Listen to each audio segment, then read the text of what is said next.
Right, good morning isolators. I've just deflied the place. The sun's out today, warmest day we've had so far, and I've come up here and it was just heaving with flies, so I've opened all the windows and whooshed them all out with an old fishing magazine. Before we start today, I've got a little bit of maintenance on the wall. Got a bit of a glare here. My old mate Dean there, Dean Fletcher, our current record holder. Unfortunately, much as I love you, Dean, you are just far too shiny. So I've searched the house, find a bit of white tack. Might even have a bit of a close-up of him before he disappears. Where are we? Video. And dunk. There we go. So, like I say, much as we love you, me old mucker, you've got to be covered up because you're too shiny. A quick flick around some of the other bits on the wall. There's a scene from St Ives, the Shallow. Me and dear old Padwa. There's Pads in Northampton. Look at the state of him there. He did love a bit of mud. That was the Harefield Common painting I was telling you about. Bit of Black Mirror there. And that, I'm not sure exactly what sort of a hawk that is. I took that photo in the Bahamas. I'd seen this bird circling. I was out on a sort of rock peninsula in the ocean, and I'd seen this thing circling. I grabbed the camera, I wanted to try and get a photo, and as I lifted the camera up, I sort of hid myself half in the rocks, and as I put the camera up to my face, the sun bounced off it and he got really interested and swooped right down over the top of me. I've got the perfect photo. Raspberry brace of oddness. We'll be getting onto them soon.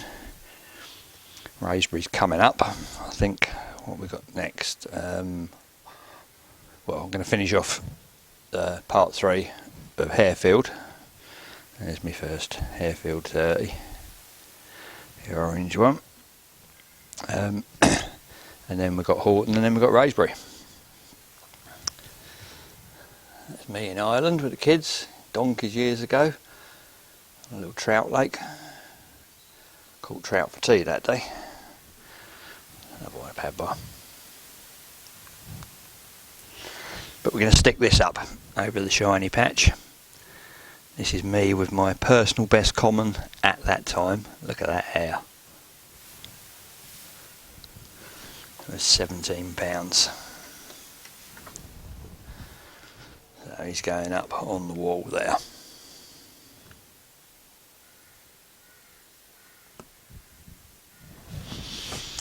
So up she goes. I've searched the whole house this morning for some sort of blue tack or something.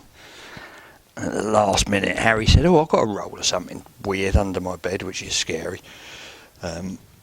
Teenagers' beds is not the sort of place you want to go delving about underneath, but he did in fact have a whole roll of tape with some sort of white tack on the back of it. So that, if I remember rightly, the glare was the top bit. We'll go there. Sorry Dean, but you're off the wall.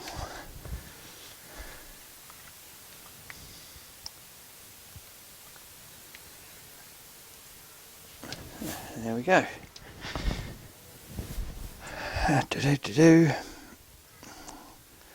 Making it real hard for myself because I'm going to have to splice these 2 different bits of video in.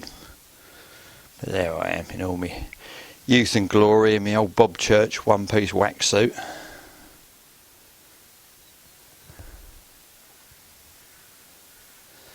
Right. Hello Colin. There's a bit of a story behind Colin as well, actually.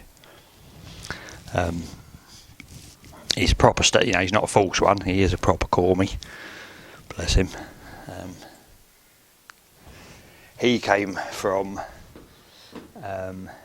Originally, he was shot by John Wilson. I'm sure you all know John Wilson. Did a lot of TV stuff for bringing angling into the public eye. And he lived out in Norfolk, which is not too far. I'm in Suffolk, so Norfolk's next county along. And he had a lake out the back, and the cormorant was this cormorant, was decimating the fish stocks, and in a certain time of the year you're allowed to control them, i.e. shoot them. And yeah, he shot him, had him stuffed and mounted, and then a while later, I think he moved to Thailand, I think it was, somewhere out there, and he donated that to the PAC, who had it for a while, and then one carp show, it went up on an auction, and it was up on stage. I was doing some stuff on and off the stage. I'd just been behind the stage actually, and I came out and they'd auctioned off various items, and then Colin came out and they put him up there. Tim Paisley was up doing the bidding and he asked for bids, and I was walking around the back of the crowd and nobody had bid, and I was looking for the missus. She was right at the back chatting to someone else. I'm walking, sort of making my way through the edge of the crowd, and still nobody had bid, and he'd asked for £100 or whatever to start the bidding, and no one had bid. And then he said, all right, we'll ask for £50 to start the bidding, and I just turned around and shouted out, I'll bid you 50 quid, and straight away he went, sold. I was like, I thought it was going to be an auction, and I just bought a cormorant. But what I didn't realise was at the time my missus was at the back, like I say, chatting to someone, and as he was holding this cormorant up after bid, she looks up and said, oh God, who'd want that? And the next thing she heard was my voice bidding 50 quid, and I'd bought it. So we had it. I like him. I think he's great. She weren't too happy to start with, but I think it's sort of grown on her. It was in my office downstairs for a while, but she's probably not too upset that it's moved up here now. Bless him. But anyway, right, here we go. Part 3 of Harefield. As in an obsession with carp. So anyway, there we were. After my capture of them toothfish on the dreaded tooties from the workings. I didn't actually put the last bit on the end of that story. As I've said before, and I'll probably say again, that this sort of era of carp fishing, alcohol played a very large part. The pub was very much part of the fishing scene, and it wasn't frowned on in the way it is nowadays. It was just the way it was, and more fun for it, to be honest. So after I had those two fish, obviously we ended up the Horse and Bodge. It must have been a weekend because it was absolutely rammed. I remember it being packed in there. There was something going on. There was a disco out the back. There was just loads, heaving with people, and we had our fair share of sherbets. I went back to the car park like we normally did, opened up the sides of my van, got the Floyd going, was all in there, you know, having a little car park party. And afterwards, about 6 or 7 of us went back to my swim because it was the closest one in the workings. Now, at the time, I was a steel erector, and as such, thought I could climb anything. And this isn't something I'd ever recommend anybody trying, obviously. But right behind me was a crane, not a little crane, a proper crane, and the jib was at about 45 degrees. So I can't remember how it came about, whether it was a dare or a bet, or whether I was just showing off. But I decided I was going to climb the jib of this crane. And everyone tried to talk me out of it. And I'm like, no, I'm all right, I'm a steel erector, I can climb anything. So I've hopped over the gravel mound, got up on the cab of the crane, worked my way onto the jib, and I'm trying to get up it. They're all throwing stones and stuff at me, trying to knock me off before I got more than 10 foot high, so I wouldn't kill myself. But I was having none of it.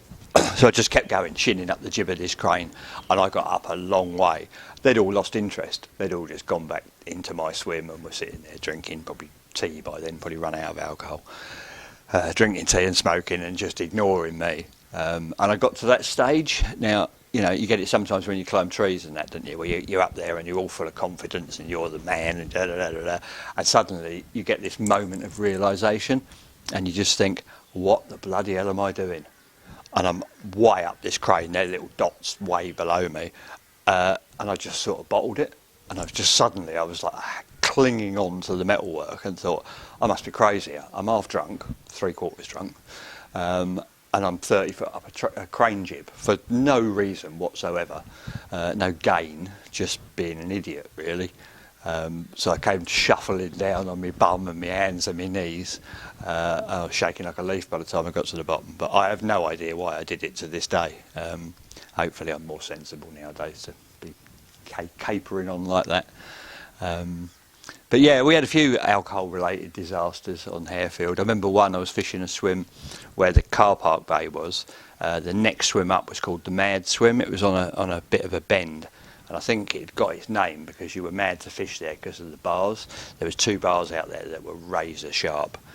But it was a good swim. The fish had sort of congregated there before they went down into the car park bay. And I was in there one night, and Keith was in the next swim, which I believe was called One Loftus Road, which is the first one on the causeway, but it's just a little way down and a little bit elevated. And once again, we've been to the horse and barge. Everything was all clipped up ready. I was only fishing the margins inside the bars because I didn't want to get cut off on the gravel. And I was talking to Keith the other day, and he reminded me of this story. We'd got back and we'd gone to our respective swims, and we were getting him out for the night, pitch black. And he'd gone into his swim and he'd whacked his first rod out, and he'd heard my first rod plop down almost in his margins down to the right. And he was just about to do his second rod, and I was then doing mine. And there was like an overhanging bush, and you had to do one of those sort of weird underarm twisty round casts, you know, get a bit of momentum going and then flick it like that, power flick it really low under the bush. And for some reason I forgot to open the bay alarm, and probably about the 4th pint decided that fate, and I flicked it round like that, and as it's gone out and the line's tightened, I've done no more than cast myself straight into the lake, literally. The rod went out straight, the lead tightened up, hit the rod tip, and I just went straight forward into about 10 foot, 12 foot deep margins. The whole lot straight under. So that was another alcohol related disaster, of which, like I say, there were many. And it wasn't just me, there were other people. We met this guy there one night. I've no idea who he was, I couldn't pick him out of a lineup today.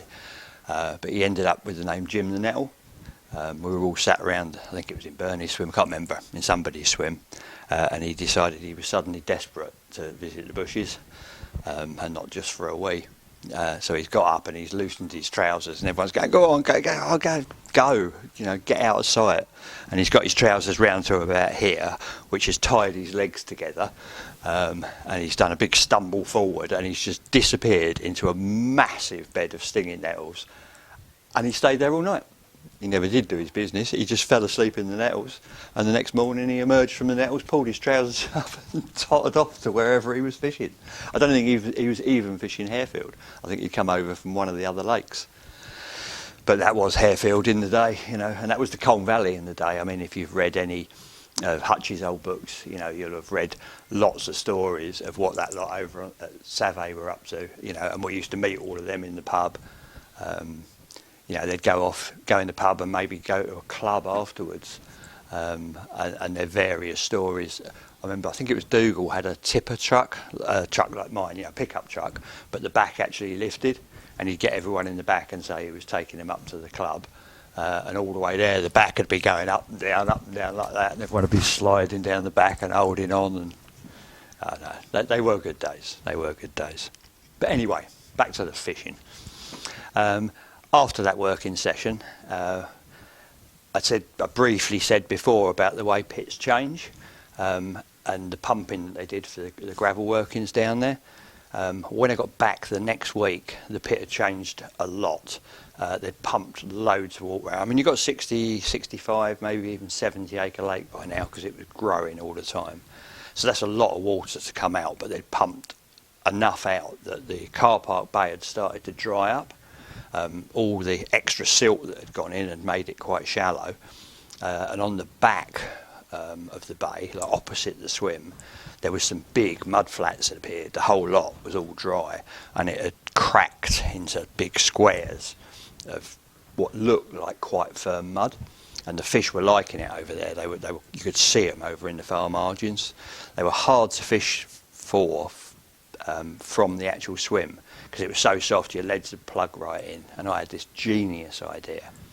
I thought I'd set up for a night actually on the mud flats.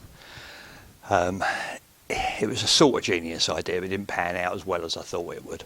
So anyway, I've gone round there and I've set up way back on a bit of firm gravel, and then I've gone into the workings and robbed some rubber matting that was some use for gravel something or other. Robbed this matting anyway, big squares of it, and I've made like steps down to the edge of the water, because it turned out that this dried up mud flats weren't as solid as I thought. They had a crust of about half an inch on top, and then it was really sinky underneath, like really, really soft, horrible, stinking grey silt. So I made this sort of walkway down to the edge, put my rods out. I could see the fish. As soon as I got down there, the fish were, their backs were out of the water. It was that shallow, and they're all cruising around the edge. So I plopped a couple of baits down there. I think I've set a low chair up there for a little while in the day, so I'll be close to the rods. And then at night, pulled the low chair out, went back, went to bed. At some time in the wee small hours, I've heard a bite alarm, my bite alarm, and it's ripped off. I've looked out, I can see that the light shining, the LED on the bite alarm. So I knew roughly which way I was going. I hadn't thought about how I was going to traverse these mats to get down to the rods, but I didn't. I just jumped out of bed and ran down there, half on the mats, half sinking in the mud. I've hooked this fish, started playing it, and it's all gone quite swimmingly, really. It's all good. And then it's got, 10, 15 yards out, and it's just stopped. Of course, it's run out of water. It's beached itself. I can see its back sticking out the water. So I've gone in to this mire, if you like, with the landing net and started to wade out. And as I'm wading out, I'm sinking deeper and deeper into this mud. I've got up to where the fish is. He's sort of wallowing. Laid the net down, pushed it down as flat as I could. It's only got a few inches of water over it. It's still not far enough for the fish. So I've had to hand line the fish on its side through this wet, muddy, nearly water until it's over the triangle of the net. And I've oiked the net up, and it's got about 50 pounds of mud in it and some carp. And as I've lifted it, of course, I've got all this extra weight. I'm now sinking like quite dangerously into this mud. I'm going down and down, and I thought I could get in trouble here. So I've had to sit down in the mud, like just dumph in the mud, put my feet in like that, get the net, and use my feet to paddle myself backwards, just sliding. It was all going down the back of my trousers. It was filling up my pants. I was just caked. Absolutely caked in this stinking silt. But I managed to bag the fish. It was a 20 pounder. I was chuffed with it at the time, but I did think straight after, I thought, this is ridiculous. There is absolutely no way I'm going to put these rods back out. I don't want to catch another one from this sort of environment. It was like fishing at Shantycock in the old days when they used to take all the water out and it's just mud everywhere. So I decided enough was enough. And I was going to find myself a brand new plan for Harefield. So I went off wandering around. I wanted to find somewhere that was a little different. There was the workings was a very, very popular swim, the car park and the point, where I had the orange one from. They were sort of the main swims. Opposite the point was another swim called the stick bar. Because one of the bars came right up close to the surface and someone had stuck a stick in the top of it at some stage. But I sussed that all of these bars, they all run the same way, as I explained before, when they do the drag lining, taking the gravel out. So the far end of the lake, they were all running sort of parallel with the banks. And the top bank never got fished. There wasn't any swims up there, and it was yay long, sort of, not nettle and stuff, it was just like wild grasses with all that yellow is it cornflower? No, it's not cornflower, whatever, I don't know what it's called, I'm not very good at that planty stuff. But anyway, some pretty yellow bits, and there was some purple loose strife, I know that one. It was like a purple flowering plant and long grasses and stuff. It was beautiful up there. It was quite narrow, and there was another little match lake behind it. And I went up there and I stood in the middle of this top bank, and I was thinking to me, looking out at the lake, and I was thinking, well, if all those bars are running this way, the point's to my left now, the stick bar's to my right, I thought like the second and the magical third bar from the point, which was quite a long way out and quite hard to fish because you had to fish over the first and the second bar, I thought they must all come down here for a distance, maybe not right to the bank, but they must be findable from here. So I was standing on the top bank, there was a guy fishing the point, and I could see his marker. He was putting his rigs out there and that. And I thought, well, he's probably fishing the second bar. And I thought, that's straight in front of here. So the third bar must be just a little way up, so I've gone along a little way. And thought, right, I'm banging between the two bars there. So I've gone back, got flattened the grass on that, mark where I wanted to be. Gone back, got a marker. And started having a chuck about, or maybe it was just a lead, I can't remember. I've started having a chuck about, and straight away I found the end of the second and the third bar. They were probably, I don't know, 40, 50 yards out, not very far at all. And I thought, this has got to be the one. The fish use these bars all the time, and nobody ever fishes the end of them. From the point, it was too far around to the right. There was another sort of island thing in your way.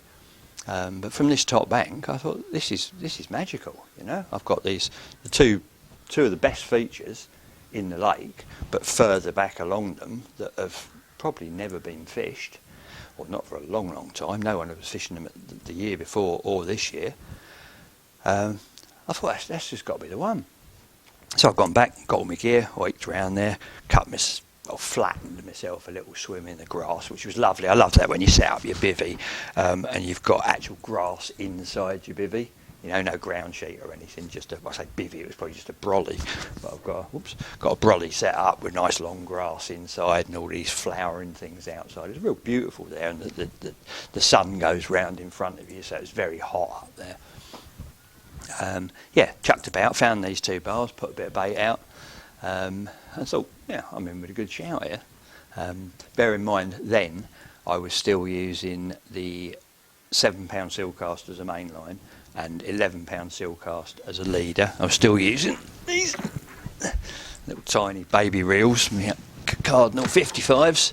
And my rigs at the time, I used to use a camouflage Dacron, like a braid. Braid was only just coming onto the scene then. There wasn't any coated braids or anything like that. You just had to use either nylon or braid. So I'd up to this camouflage braid because of the sharpness of the bars. And I was using a size 10 Drennan hook. It wasn't even a super specialist. It was almost like a tench hook. Very fine wire. And obviously size 10's tiny. But I still do like small hooks. I only use 8s now. I find with the small hooks, they go in like a splinter. They really, really bury, and you get a very, very good hook hold with them. And I think I was using a sort of a snowman rig by now. So a big, maybe 18mm bottom bait and a 15mm pop-up. So it was all looked a bit, I don't know, unbalanced, I suppose, with this tiny little hook. But long hairs, and, you know, I used to catch fish on it. So I've got my rigs out there. Everything's all sorted. Next morning, I've had a bite off the end of the second bar. I thought, I knew this was going to work. Way it's gone, I've literally lifted up the rod. As I've tightened down, it's just gone ping and just cut clean on the muscles. Oh, for God's sake. Brought it in, re-rigged it up, chucked it out there again, bumped it up the back of the bar, and as it's gone, it's sort of locked a little bit and then gone up the bar, and I thought, oh, that's perfect. Put it back in the rest. Now, I had a few doubts. Thought, I'm not sure. That was a real bit of a lock-up, and I've wound it in, and I only had half a hook link. I'd actually cut the hook link in half on the muscles, and I thought, this is a bit too dangerous. So from somewhere, I managed to find, or borrow, or steal, or whatever, some 20-pound line, and I made, on both rods, I don't know, 20 yards of 20-pound line leader on each one, which, I mean, that was rope for me. That'd half fill one of them spools. Chucked it out there with the 20-pound line, settled in. By the time I'd gone, it got really hot that day, but I'd seen a few fish cruising about, and I sort of knew that the next morning I was going to be in with a shout. So the next bite that came along on the 20-pound line all went a lot more swimmingly. Hooked it on the bar, it kited off of the bar. I felt it ping off the stones a little bit, but there was no disaster. It stayed connected, and realised I'd sorted a method that could cope with such a dangerous sort of environment. And once you got them off the bars terminated at their sort of 40, 50 yards range, and then it was quite a deep channel. In fact, the whole of Harefield was a bit like that. The margins were very deep because that's where they used to take the tugs round, so they dig them deeper, and also when they had cranes on the bank they can scoop out a lot deeper in the margins. They were like the boat channel. So got the fish off the bars, played it, got it in the deep margins, and it was all over them really. Scooped it in the net. From memory, I think it was a 21 pound. I think it was a common, about 21 pound. And I was actually, must have been very late, maybe the last week of July. And I was due to go on holiday the next day. I was going to Turkey. So I was still at the lake, and I was flying mid-afternoon, I think, the next day. So I thought, I've got time for one more night, So I'd done that last night in there, hovering over the rods in the morning. Thought, this is almost bang on, almost guaranteed, which is the worst thing you can think, because obviously didn't get a bite. So I left it as long as I could, till probably about midday, and then thought, time's getting on, Packed up, threw all the gear in the motor. Well, first of all, I had to push it about a mile back to the car park. Got it in the motor, got home, probably had a quick shower, got changed, down the airport, on a plane, off to Turkey. And the weird thing was the plane flew over Harefield. It's very much on the flight path. I mean, you're way up there. You don't hear the plane so much when you're there. But when you're in a plane and you're looking down and you're going over the Colin Valley, and you can see everything. You can see Savo, and then you can see Harefield. And I thought, there's my swim, and I'm looking, thinking there's no one in it as a result. I had a couple of weeks in Turkey. Bear in mind, my idea of holidays back then, I didn't have a lot of money because I fished so much. I could have had more money if I'd worked more, but I didn't. So I used to just get tickets to places. So I'd just buy a plane ticket to Turkey, get to Turkey, and then decide what to do. Where to stay. Ended up staying in what they call a pension, which is like when people, you got a family with a big house and they rent out a couple of rooms. They might be £2 a night. You just literally get in the room and you pay an extra couple of quid if you want something to eat in the evening. A lot of the places in Turkey like that, they've got big flat roofs, and you can pay less and just sleep on the roof on a bedroll, or you can pay, it's probably £1, or for £2 you get a room. Anyway, we had this room. And I moved about a bit. I was actually hitchhiking from one place to one sort of town to another. And we ended up in a place called Kahash, down on the coast. And it's a lovely little coastal sort of fishing village. But I got very ill. Like stomach ill, but really ill, almost like dysentery ill. Every day to get to the beach that we wanted to be on, we had to get there was like a saltwater lagoon.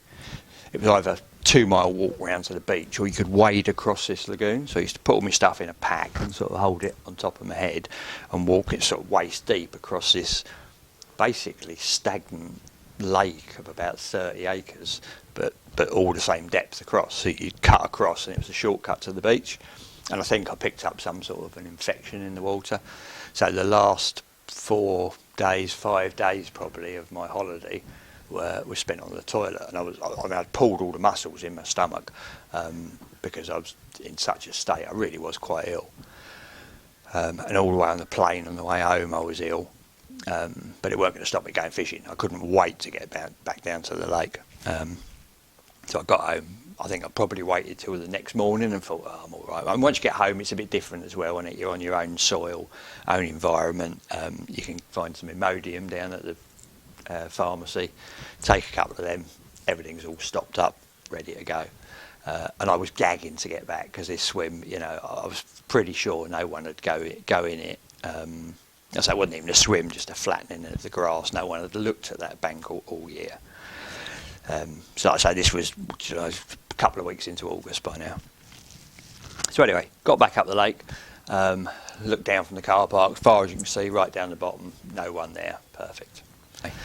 Loaded up the barra, set off down the causeway, Fat Sam running along beside me.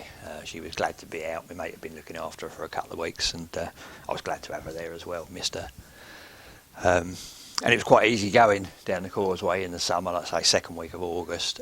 Anyone that's ever fished in the valley, in the Colin Valley, will be aware of the Colin Valley black mud. when it rains or in the winter or whatever, the mud, the soil that whole area is made of is jet black, cloying, stinking, sticky stuff that's just, it's hard enough to walk through, let alone push through. But in August, obviously, it's all dried out and it's rock hard, so I was down the bottom in no time. Turned the bottom, got along me sort of top bank to my little swim, checked about for tea bags and doggins and that. There was no sign of any habitation apart from mine from the previous trip, which I was well happy about. But there was a match going on behind me. On this, like I said, there's this little lake, can't remember what it was called, this little tiny, it's almost like a piece of river. It was only 20 yards, 30, probably 25 yards across. The anglers fishing it couldn't fish from my bank because that was part of Harefield, but they were all in a line, just normal match fishermen on the far bank, which was a bit weird having all these people behind you. But anyway, I started to get all set up, chucked about, found me 2 little spots, fired out some of my homemade fish meals, got both my rigs out there. It was scorching hot, absolutely scorching hot by now. Like I say, this was a big open bank, the sun was bang straight in front of you, there was no shade whatsoever. I put my brolly up, and I remember I actually had to get 2 bank sticks and get the 2 back spokes of the brolly and lift them up on the bank sticks to get a bit of a draft going through because it was so hot. But I needed the shade, and Sam needed the shade. I can't just leave her out there in the scorching sun. And I knew I wasn't getting a bite until the next morning. It was far too hot. But I could see fish sort of cruising about, totally uninterested in feeding. And about halfway through the afternoon, I'd been there a couple of hours, I suppose. My stomach still wasn't 100%. I could see this gurgling and growling and going on. And I thought, oh God, here comes another lot. I was well used to this by now. It was just like a non-stop. I thought, that's like the 10-second warning, I've got to go. And I stood up from the brolly. Now, normally I'd just get a bucket and, going into massive details, but some people use bags, some people use a bit of lake water, whatever. I'd take a bucket a bit away from my swim and do what I've got to do. But I couldn't, because there's a match right behind me, and there's a guy every sort of 15 yards, 10 yards, all these old boys with their match rods and their poles and that. And I looked, and it's a great big long bank I'm on. Didn't want to bring the rods back in, and there was just nowhere to go. And I thought, how am I going to get around this? And by now it's getting a little bit desperate. I'm going 5p, 50p, 5p, 50p, and I'm thinking, it's coming. So I've unpegged the brolly, and I've walked along the bank, so all these match anglers can see is this big fishing umbrella going along the bank like that, and then the fishing umbrella's settled, the back of it to them, done my business in the bucket, snapped the lid on, and then they just see this umbrella go back, relocate over the top of my bed chair and the rest of my kit. And I thought, I'm just going to stay in here because I'm sure they've realised exactly what just happened there. So I stayed in there until I heard the whistle go and they all buggered off. And sure enough, it got dark within a couple of hours after, and settled in, had my beer, had my dinner, waiting for the morning. That magical bite time on a big pit, on any pit really. That first light is the one, isn't it? But a big old gravel pit when it's been red hot, the next morning that's going to be when they're active. So next morning rolls around, probably light at that time of year, August, 5 o'clock or 4:30 or something. I'm up there, I'm hovering, I'm ready. Sat out there in my low chair amongst all the pretty wild flowers, a couple of rods out in front of me. I see the line flick up on one, it's tightened up, the tip's gone over, and whack, I'm into this fish. As I say, got the big leader on, so no problems with the bars, got him off the bar, played him in. I can't remember what the first one was. I think I had a smaller one to start with, put the rod back out, and then had another take, and I hooked this fish, and it was just an animal, absolute animal. Got it into the boat channel, and it's charging up and down, loads of power, loads of speed. I thought, this is a good one, this one. And he's come up and he's rolled there in front of me. I've seen this big burst of big scales. Eventually got him in the net, and memory, 26, 27 pounds, something like that. But it was a big, long, beautiful fish with great big scales. It was sort of scattered scales. It looked like someone had just got a handful of scales and thrown them over the flank, and they're just stuck where they lay, lovely big long scattered mirror, gorgeous fish. And like that, I was well chuffed with that. That was enough for me. But what I wasn't planning on was the next one. The next bite I had off of there was epic and really sort of changed a lot for me. Up in here in the little noddle. Can't remember which rod it was, or I can't even remember the fight, to be honest. I just remember the looking at it when it went in the net, and the feeling I had. I took this fish, and whatever had happened, and again got it in the boat channel. It was quite steep down off the edge of the bank there. You had to sort of get one leg and hang right down to net fish. There was like a rock at the bottom there you could brace your foot on. And I got the net in, and I'd managed to steer this fish round, and it come up, and it was another one of them, like the orange one. Big old head, eyes yay far apart, and he's come up. He's quite pale fish. And he's gone in the net, and I've looked, I thought, oh my God, I've only gone and caught another 30-pounder. One last year, now I've got one this year. Like I said, there was only probably half a dozen in the lake at top whack. Big fish for that sort of era. Got him in, scooped him up on the bank. Got him on the mat and looked and thought, I sort of recognise you a little bit. So I've turned him over, and I think he had one scale on one side that sort of gave it away. And he's got a black mark, which was what he was named after. Some people called him Tattoo, and some people called him Black Spot. It was only a little tiny black mark, but that was like his identification tag, if you like. And it was the fish that Paul Gummer had caught back in the Hutchie book, if you remember, the other day when we were talking about it. I'd said that when we'd first got the tickets for Harefield, I thought, I recognise that name, and it turned out it was in Hutchie's book. I think it was a Carp Strikes Back of this guy Paul Gummer with the big leader and that, and swimming up and down the pit to land this fish. And then when he had it, it was 27 pound or 26 pound or whatever. And as soon as I saw it on the map, I thought, that's it. That is the fish out of Hutchie's book. And it was, I believe it was 34 pound, which was my personal best. Yeah, I'm pretty sure it was 34 pound. But for me, that was a massive turning point, because although I'd already caught 130, not only was this another 30, this was one out of Hutchie's book, And when I was growing up in carp fishing and reading Hutchie's stuff and Maddox's stuff and whatever, Hutchie's stuff, to me, the way he used to write was amazing. It really inspiring, and all the stories in there. But actually be holding a fish from the pages of that book that I'd read thousands of times till the pages fell out, was a major turning point in my fishing. It just, I don't know, I just felt like I'd arrived, I was part of some sort of scene, and it wasn't just looking from the outside in. I was there. I was in the Colin Valley. I was drinking in the Horse and Barge with the guys from Savay. I'd caught a fish that was in Hutchie's book, and it just all came together like this big wave of euphoria. I'd done it, I was there. I was living the dream, quite literally living the dream. That was a major day for me, and what a fish, I've actually brought a photo of it. Obviously you'll see a photo of it, but I bought a photo of it I found yesterday in the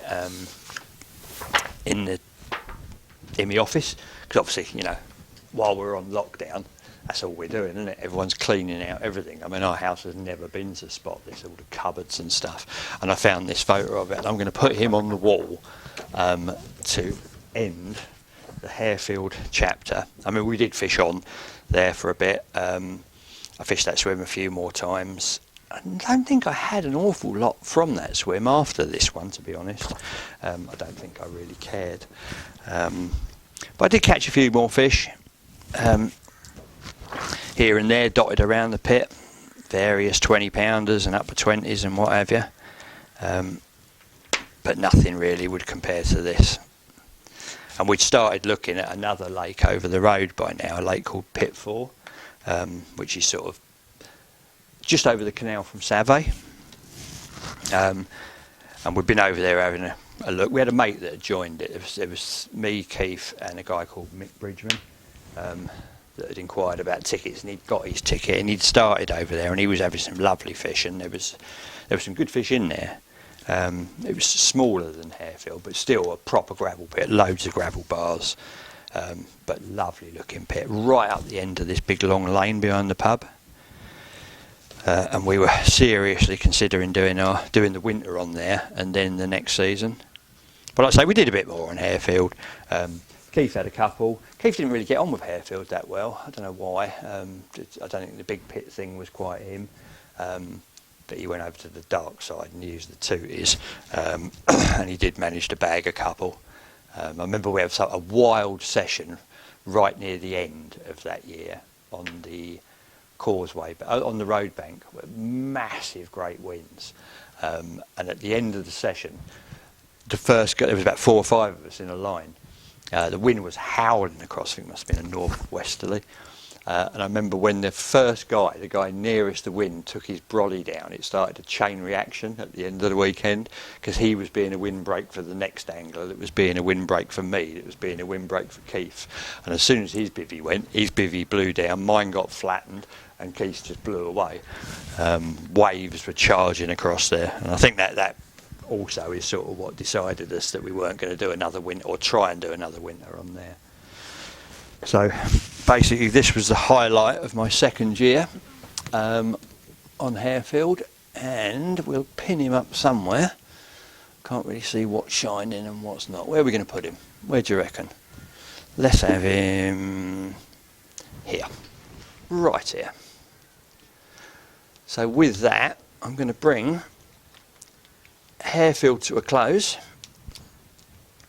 I'm going to try my hardest to go in there and edit it all together, because obviously I've got a bit of phone footage now I've got to overlay. I've had a few tips from my son on ways to do this, ways to make it work. The first video, like I said, took 8 or 9 hours for me to edit and upload. The second one took 15 minutes for me to edit. Still had to upload, but I don't have to do anything while it's uploading. But it took 15 minutes, so I am getting an awful lot better. And also, I would just like to say that before I go, if you are enjoying these tales, and I hope you are, I've had loads of good feedback from everybody, so thank you very much for that. I've had loads of messages, really nice messages, and I know we're all in a shit situation, really, aren't we? We'd rather be out there fishing than, you know, sitting there watching me waffling on. So that's what we're stuck with anyway, isn't it?